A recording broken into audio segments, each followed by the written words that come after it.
The goal, Gabriel, is neither complex nor simple, because let me confuse you even more.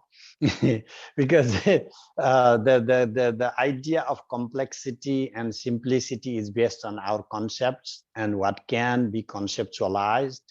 And what we are talking about, the goal is not within this conceptual realm, but when we train the students, we cannot give them really complex formula.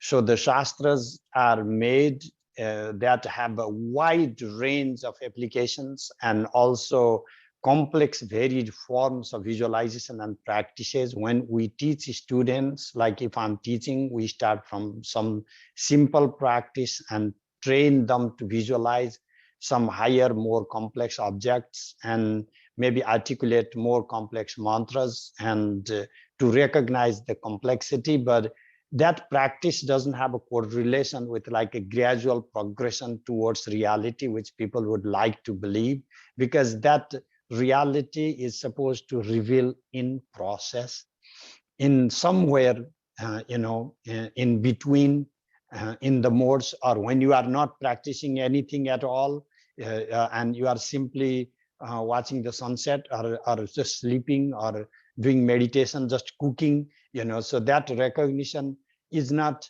a direct correlate of your practice. It is a direct correlate of your practice in the sense that if you had not performed those practices, those experiences would not have occurred.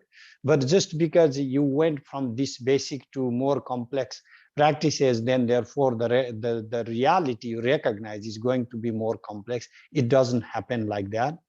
So it's a lot of gymnastics for the mind, as long as the mind does not pacify. And there is fun in learning something, because mind is very inquisitive. And if you do not learn one thing, you will start learning something else. So we kind of develop very complex system, starting from very basic to wherever it fits to a subject. That is what leads the subject to recognizing the self. But just because the practice is very complex, he's not going to recognize some higher reality than someone who has a very simple basic practice. Thank you.